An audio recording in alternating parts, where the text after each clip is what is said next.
And so I'm very excited to announce that I am leaving my traditional 9-to-5 job and finally believe in myself enough to take the risk to start my own consulting firm. School is in, but are you really ready to learn?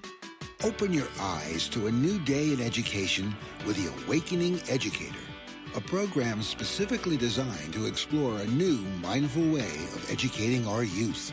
Learn about social-emotional learning, new modalities of teaching, and the most relevant topics in education with your hosts, Susan Andrien and Megan Sweet.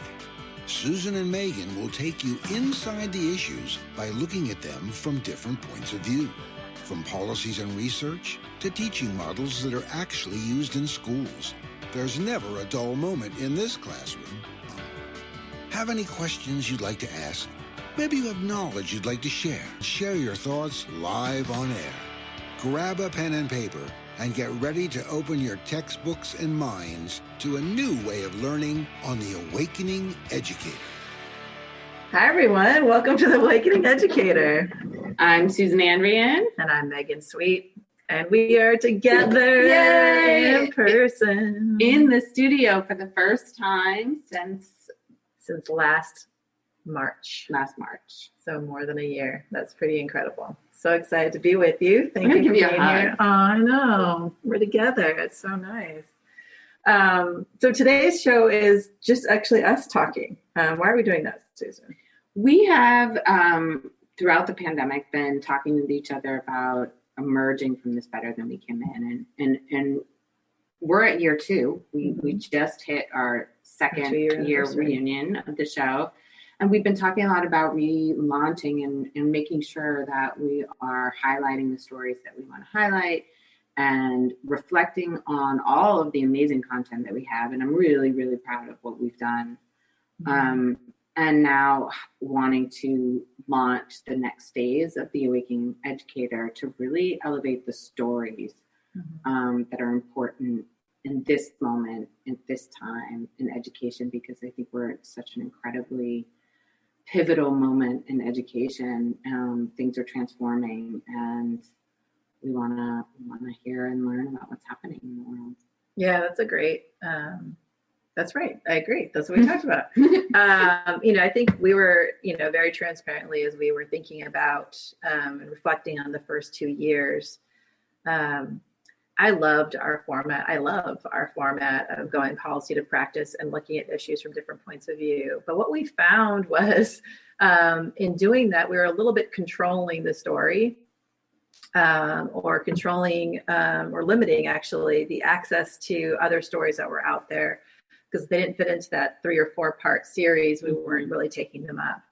And I think for me, what became really clear over this last year as we've all moved into the pandemic is that how we've moved through this last year is really personal and really individual. And each one of us, even in our own households, are experiencing it differently.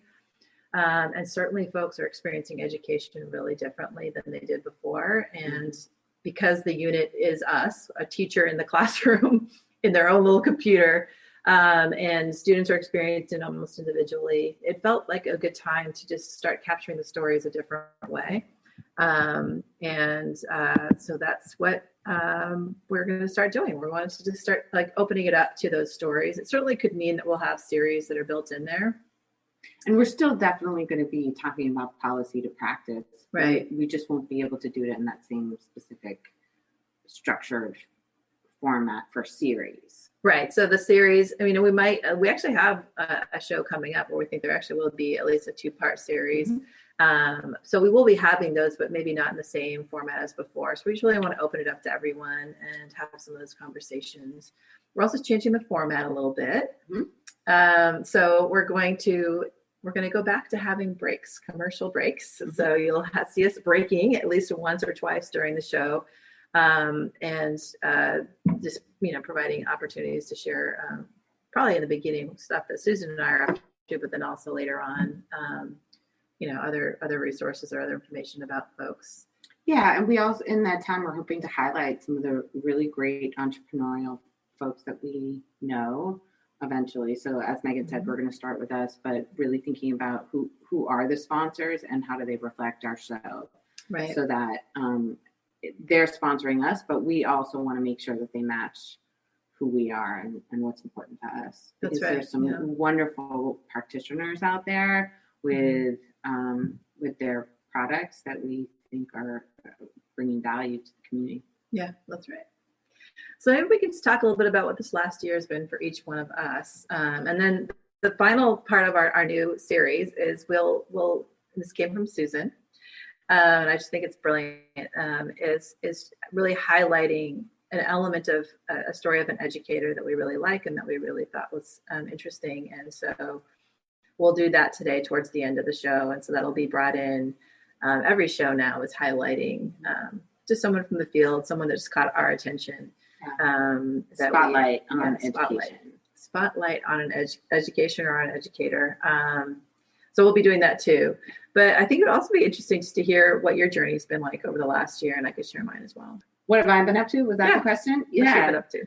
So it's been an incredibly transformative year. As we said, we're working moms. So to be home supporting my teenagers through this online learning experience, so both as an educator and as a parent, and seeing the difference between how their schools showed up during this time has been really interesting, and helping them manage. And some of the same challenges were there that were when they were in person, and some new ones emerged, and sort of just that feeling of isolation that they experience has been really, really hard. Yeah. And during this time, I have been certified in the neurosequential model. I think before we went out, I had been certified in phase 1, and I've been working really hard to be certified in phase 2, which has me as a trainer for educators and clinicians in this neurodevelopmental model of problem solving, clinical problem solving, and student problem solving in community education communities. And it's been transformative, and it also aligns with a lot of the way I already thought about trauma and resiliency. And I'm actually moving away from the language of trauma to really thinking about stress response. We all have stress. Trauma is an extreme form of stress, but stress is really an important part of our lives, and learning how it impacts us physically, emotionally, spiritually, cognitively, and then really understanding based on our body and our experience, what do we need to do to show up for that particular person in the state that they're in and the experiences that they've had to help move them to a more resilient stress response system. And so it's been super powerful learning experience through the Child Trauma Academy and with Dr. Bruce Perry, who we wasn't one of our last few interviews before we went on the pandemic? I think it was. Yeah. Yeah, it was a fun interview. It was a fun interview. And so that I finished that, and then just supporting schools through this transformative time. And it's been interesting to see the shift in emphasis on social emotional, and that in many ways teachers were able to participate in the coordination of services, in the mental health thinking about families in a way that they never could when they were in the building, because they just didn't have the same kind of flexibility and time. So that has been a great opportunity to really engage them in understanding who their students are and what's happening in their students' lives, and watching them build relationships with the families, and see how powerful it is as an educator to partner as co-educators with parents. And I'm hoping a lot of that continues. So that's a piece. I mean, I'm sure it could go on more, but I feel like those were the highlights of the year and a half. With there's plenty of lowlights, but I felt like those were some highlights. Yeah, I mean, I've been really impressed by the work that you've been doing. I'm always impressed by the work that you're doing with students and families in schools and addressing need. And for me, I'm so grateful that I feel like finally people understand that social emotional learning and attending to stress response is just like a baseline for everyone. And I think it's one of the benefits that's come out of the pandemic is a more shared appreciation that that's a real thing, because everybody's had it together. It's easy to kind of blow it off when it's one person, or we think it's just, we can try and isolate it, but everyone's had a shared experience of so much challenge this year. And just the impact of the isolation on each one of us has been different. So for me, that's really exciting, and I'm really appreciative that you've been doing that. For me this year, it's been a lot. I mean, I'll be honest. So I've been the leader of a nonprofit organization, a number two, so not the executive director, but number two, and over a whole program team. I have 24 staff members, and we provide programming for teachers throughout the world, actually. And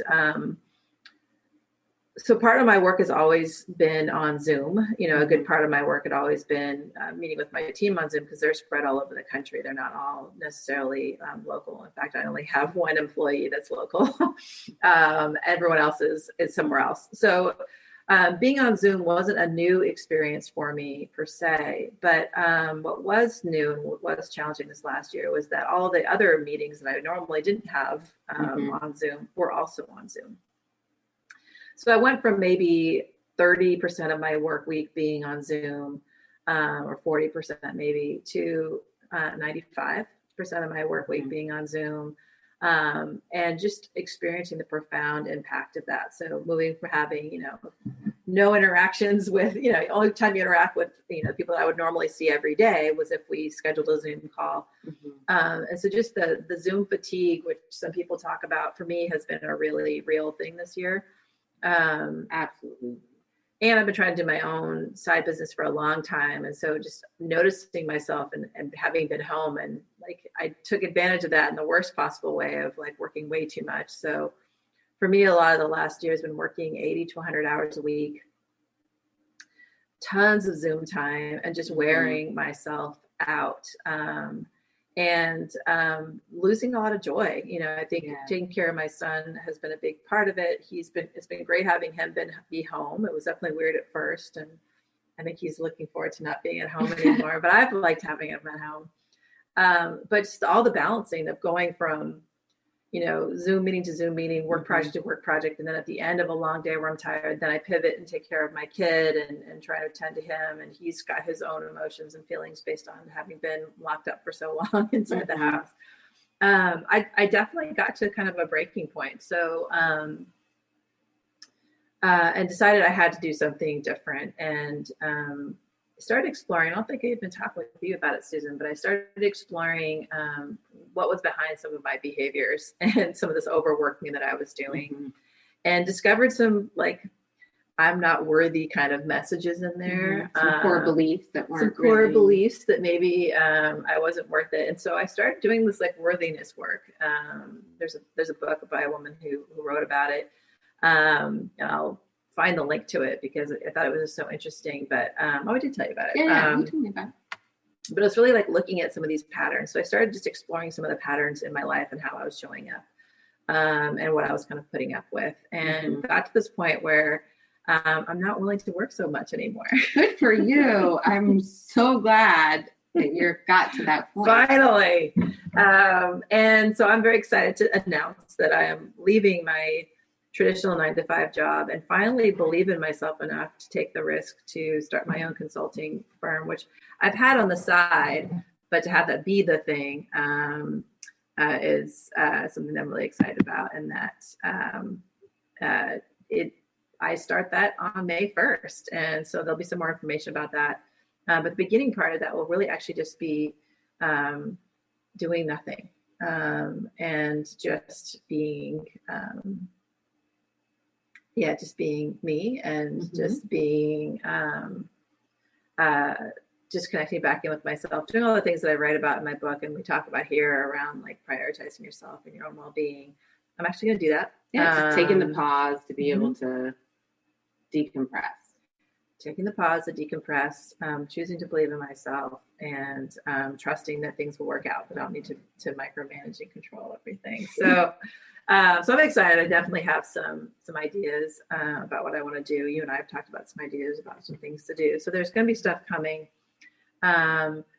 But I think it's I share it because so often people talk about taking this leap and they're like, I just jumped and everything worked out. And I've always been really irritated by that. Yeah. Because it's not that easy for all of us to be able to take that leap. It's hard. It's scary. It's scary. And I've been trying to like talk myself. I feel like I've been at the edge of the diving board for years. Mm-hmm. So it wasn't like a simple decision just to go ahead and jump and do it. So I just want to say that to everyone too. Some people can do it and leap right away and you're amazing and congratulations. And that's not me. But I am finally at this place where I feel clear and confident. And so taking the leap doesn't feel so scary anymore. And so anyway, I'm excited to see what will come. It's super exciting. And it's making me, I've been reading this, I forget exactly the name of the book, but I will find it. But it's a daily thinking and meditation book, and they were talking about that very thing, and the in Indiana Jones, and I forget which one, but in the moment where there is a bridge, but you can't see it, and that faith that it takes to step out when you can't see what foundationally is there. Like you don't know what is foundationally there, but you have so much foundational stuff. If you really thought about it and wrote them all down, it's going to be an exciting. You have so much to offer the world, and it's really. I'm so glad you're doing this for yourself, and I'm so glad you're doing this for educational folks out there who are going to have the gift of your support and services. Oh, thanks. Yeah, I said we'll see what it will turn up. I mean, I'm excited, and for me, it also just came down to modeling for my son because he did drop a truth bomb on me this year. He will do that.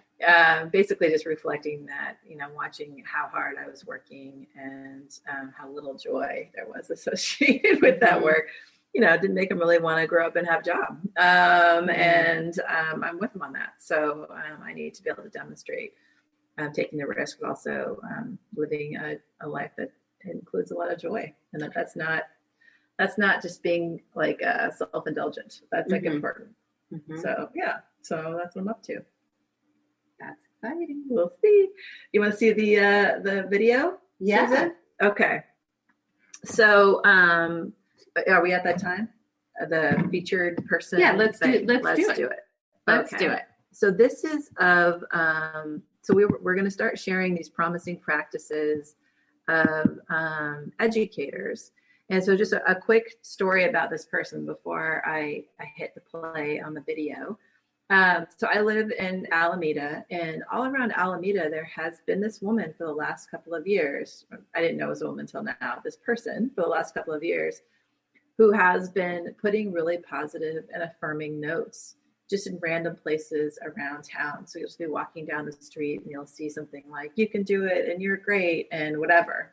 And it's the same person because you start to recognize their handwriting. I actually featured one of these statements in a blog post a couple of years ago, just because I just thought it was so cool. Like there's something about it that makes you feel so. I remember that blog post. I remember reading it. Yes, it makes you feel so uplifted. And she does a lot of them on this. There's this one we live on the water. This one road that runs along the water. A lot of people run on. And for example, she'll put things like, you can do it, you're great, you're stronger than you think you are. So like, as you're running, like, every quarter mile or something, there's some kind of affirming statement. So they're everywhere. And apparently she does them outside of Alameda as well. So somebody did a little video on this woman. So that's what you'll be seeing. She'll be sharing the inspiration of how she comes up with why she shares these, why she does this chalk writing. So we'll hear a little bit from her directly. The reason why I'm sharing it here is number one, it's not only is it cool, but also she's an educator. So once we show the video, a little bit of it, there's a longer clip, we'll connect it to the show. Then we'll talk a little bit about it. So this is our new featuring a promising practice or cool educator person thing. So she's still choosing to stay anonymous. So you won't hear her name, but we're starting the video kind of midway through her telling the story about why she started doing this. So we'll listen for a few minutes. It is. It's for anyone who needs it. Sometimes I'll be taking a nice walk and I'll just feel a nudge, right here. Do it right here in front of this car. And I really just listen to the nudges. We all have that little inner voice inside that says, do this, don't do that. I think for people who deal with anxiety, especially, we are very attuned to that inner voice. And sometimes it drives us mad. And if we can listen for the kinder voice inside, that's the comfort. I try to connect to that voice and then translate that to the sidewalk. That's really my hope, is that I can do that. If I'm walking around and I'm like, oh my gosh, I'm so worried about that, I'll take a deep breath. All is well. All is well. Take a deep breath. And then that becomes a chalk. Take a deep breath. All is well. Just right there, wherever I felt that on the spot. Has anyone acted badly to my chalks? Well, yes. That's also beautiful though, because you know what? It's not about just making everybody happy. It's about the human emotional wheel that we all have. I've had people put water on them immediately after I've written it. And I just know, okay, that's just not a place to do it again. I want to be respectful at all times. And that's why I spend a lot of time thinking about what I'm going to put on the sidewalk, do a lot of journaling, and I try to read a lot. I read from actually everywhere. I get inspiration everywhere. I do use a special chalk that, in my opinion, magical. It's Hagoromo. It has a special coating on the outside. It's very sturdy and durable. It doesn't break easily. My husband dabbles in math, and he had this box in the basement of this chalk. And so I don't know what compelled me to grab a piece of it and put it in my purse, but for some reason I did. And my daughter and I were driving around town, and she has a lot of anxiety and we do a lot of talking. And she said, I don't want to go through puberty. It sounds terrible. And I said to her, hey, I don't want to go through menopause. It sounds equally terrible. And I said, but you know what? We don't have a choice, because we are growing and we are evolving people. And so this is just another growth spurt. It's a growing pain. That's why it hurts. So we can either go through it and resist every second of it and make it harder, or we can grow through it and ride the wave and just go with it. So which one do you want to do? Do you want to go through it or grow through it? And she thought for a moment and she said, I guess I'll grow through it. And I said, me too. I'll grow through it too. So I said, let's make it official. I'm going to write that down right there. So I pulled over and I wrote it. That was the very first chalk I did. Go through it or grow through it. Your choice. And it felt amazing. I'm a former teacher. I loved the chalkboard. I know people use whiteboards now, but I loved writing on the chalkboard when I was a teacher. And so I thought, I'm going to do that again. So the next morning I went for a walk. I just left a bunch of messages everywhere. And I had no idea what was going to happen. And then that spilled over to August. And I knew kids were coming back to school and I wanted them to feel excited. And I thought about those kindergartners scared out of their minds for the first day. So I thought, you know what? I'm going to write some messages just to those little babies. So I wrote a bunch saying, your teacher can't wait to meet you. You get a new box of crayons. Your friends can't wait to hang out at recess. And I just did a bunch for the little guys and some for the parents. And people just really received them. And it was a huge surprise to me to see them being so well received. And to my husband, because came home and I said, you won't believe this, but they wrote a newspaper article about this. I can't believe it. It's going to be on the news. And my husband said, oh, that's great. And I said, yeah, I loved that chalk. It was amazing. And he said, what chalk? And I said, your chalk. And he looked at me stunned and he said, did you use it? And I said, of course I did. And he said, how much? How much did you use? And I said, the whole box, all 72 pieces. And he said, no, that special chalk that they closed down the manufacturers of it. They don't make it anymore. It's special math chalk. We kind of got into a little fight about it. I said something cheeky to him like, well, I'm sorry, but this is an algorithm that went viral in a different kind of way, isn't it? So I'll stop there because I don't know. There's so much I love about that, but I'll give you. I was tearing up, but I'll give you a chance to talk about it first. One part of it that really resonated when she was talking about it is that the kindergarten. I was thinking about this kindergartners because in Oakland, the kindergartners just came back on campus. They've been on campus a couple of weeks, but it was such a different experience for them because their parents had to leave them at the gate. And so I thought about how powerful it would have been to have these little messages. I mean, they can't really read, so someone have to read them to them. So, not some of them might have been able to read, but most of them can't in kindergarten at this time. But that resonated. And then just the draw to like, what do we get pulled to do that we don't do?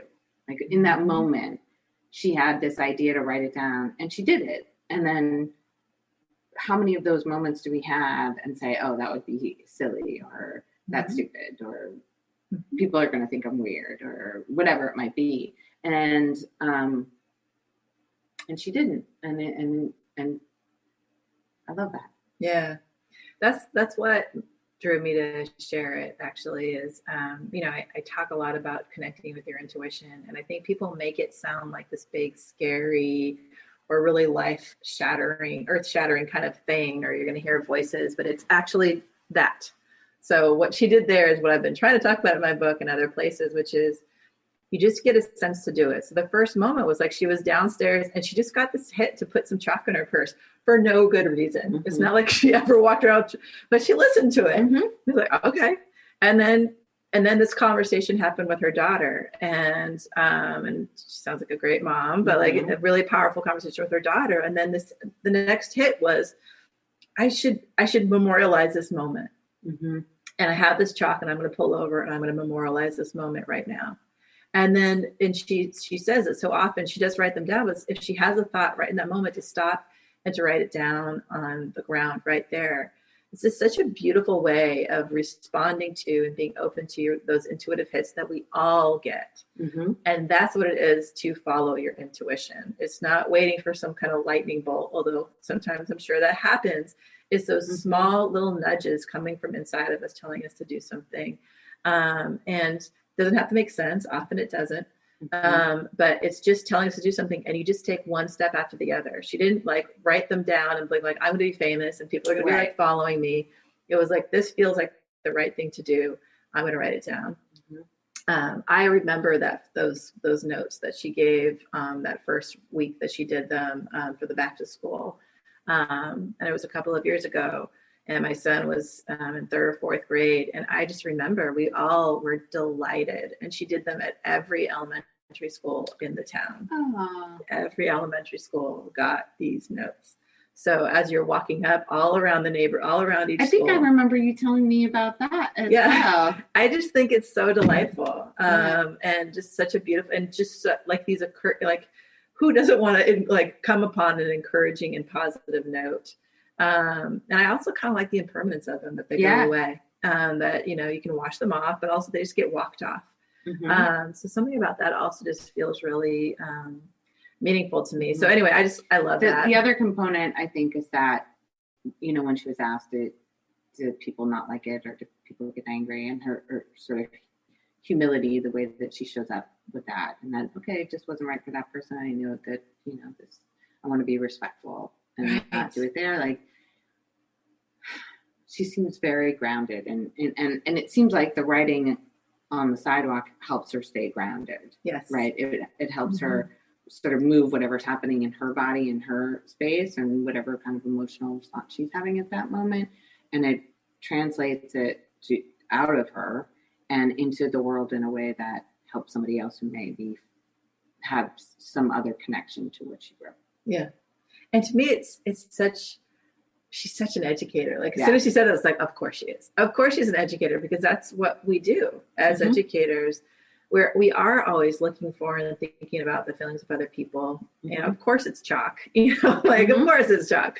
And the kind of chalk matters. Of course that matters. Cause I'm like, I started off teaching with chalk too. And it does matter. But it's just, to me, it also just felt like, this is how educators do. We attend to the feelings of others. We pay attention. We want to be affirming and uplifting. We want to share information with other people in a way that's going to make their lives better. I just think it was such a cool, beautiful way of doing it. And she still does it. So they're still all around town. And she shared that she even, when she's not in town, she does it in other towns nearby. So you could be, if you live in the Bay Area, you could come across a note. But also, if this resonates with you, you too could pick up some chalk and put some positive messages out there. And I've been so shy about it that I haven't done it because I've thought about it. I'm like, I'm going to put some shot. I'm going to help her with you the got to notes, follow but your intuition. yeah, but mine's not to do that. So I'm not doing it because I'm closed when I do that. But yeah, I think it is. It's following that message. But anyway, I just think this is a fun educator feature. It was a great feature. It was a great first one. I really appreciate it. Yeah.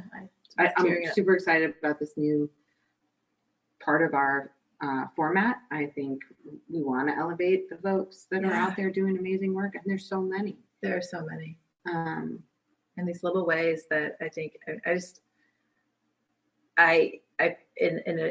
the field of education, there are definitely times where I could get really tired of all of us educators as well. And y'all drive me crazy, I'll be honest. But then I just keep finding these moments to fall back in love again. And this year I've definitely fallen back in love with teachers and just the innovation of this year, and administrators and everybody else. But I feel like teachers have borne such a brunt of this last year and the challenges of it. And just to see them meeting this moment too and completely changing every aspect of how they teach school and how they interact with kids and being determined to make it be meaningful. It's so inspiring to me. It's so inspiring. And I think back to the beginning of the transition into distance learning and how much respect and love there were for educators out there. And then as things have gone on, the discourse nationwide has shifted a little bit. And I just want to make sure that we continue to highlight, because it didn't get any easier for them. It got harder, and the complexities got more complex, and the demands got more demanding. I appreciate you saying that. And there's so much learning. And I think even back to our episode with Create and Educate, that idea of pivoting. And I really like that idea. We had to pivot, and now are we going to land on the same foot, or are we going to land on another foot? And I see educators landing squarely on that other foot. And change, as you've always said, usually takes so long, and they did it like instantly. So I just have nothing but love and respect for what every educator did this year. Yeah, you too. Thank you. I got to watch from the sidelines. Yeah. I mean, we did our little thing in my nonprofit, but not the same. So, so thanks to everybody. Thank you, all educators. We're excited to be featuring all of you. I think it's a good place for us to wrap up for today. Yeah. And if you have a story that you think would be a great match for our spotlight on educators, please send it to us via the Communicate with Us on our website. You can communicate it with us on Facebook. So you can go to the Awakening Educator on Facebook, and you can give us a message there. You can go to the www.your3EYES website, and there's opportunities for you to submit story ideas there as well. You can also join the conversation on our Facebook group. In addition, and there's a join the conversation on our website. That's right. And when we're recording live, which we will be, we'll put we have a bunch of actually exciting shows coming up. I think we have 8 or 9 shows lined up already in this new format, and they're going to be coming out. A lot of them are going to be recorded live. So look out for that. And please, please, please, if you could, like the show. That helps us subscribe to the show, like the show, and tell your friends. We love doing this. And, when you guys like the show or when you share it, it gives us a lot of energy and supports us and helps us also to keep going. And there's an algorithm, and the more people that like it and the more people that subscribe to it, the more it gets featured on different platforms. So it really, really makes a difference. It makes a huge difference. So yes, please like, or if you don't like it, that's okay too, frankly. You can also hate on it. We want the feedback either way. And either way, it helps us with the algorithm. So please do that. And please share with other people so that we can, so we can know and grow, and also so we can feel like we can get this to other people. I think the folks that we've spoken to have been pretty amazing. I think there's some incredible stories. And more than Susan and I getting more likes and attention, it's really about providing an opportunity for all these different people that we're seeing and speaking to, giving them a larger platform which is what we want to do. Yeah, and maybe in closing, we can each say what our favorite. I mean, we love all the episodes, but what is the episode that you feel like you're the most proud of, or gives you the most energy, or the most excited that you would encourage folks to go listen to? Yeah, you go first. I would say the one with Dr. Bruce Perry. As those of you who know, I'm really so inspired by the work that he's done in the world, and definitely in mine. So that was my favorite episode. Yeah, that was a good one. It was. You know, when you said that, what came up was one where you weren't there, which I don't really want to bring up, but I'll just say it because it's the one that came up to my mind, probably because I'm thinking a lot about mindfulness lately, because the organization I worked at was a mindfulness-based organization. So, but we did one with Meena Srinivasan around social emotional learning and mindfulness in schools. And she's just one of my favorite people. And I think it was just a really interesting episode about, again, if you're trying to figure out ways to bring mindfulness into your school or social emotional learning into your school, it does have some really helpful tips there. She and I just kind of geek out on that topic, and it's timely for where we're at right now. Yeah, totally. And she was so prepared to share. She brought a PowerPoint. She was super on point. That's the only guest we've had that has had a PowerPoint ready to go and talking points. And so it was good. Yeah. She kept me on my toes. Yeah, and now I'm like inspired to talk about all of the episodes. So we don't want to do that right now with the time that we have left. But there are so many really great episodes. I love the immigration series. Yeah, immigration series is great. The story time with Mr. Lamata was so fun, so and that was it was really fun too. Oh, we have some good shows, guys. So please listen. Yeah, listen, like us, rate it.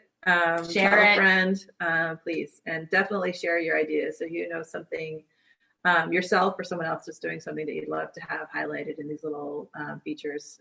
We are so pleased to be able to do that. All right. Bye, everyone. Bye, everyone. Class is dismissed. Wasn't that fun? Susan and Megan are always happy to greet you on the next episode of The Awakening Educator. Connect with us on Facebook, Instagram, YouTube. Education is the foundation for a brighter future. Open your eyes to The Awakening Educator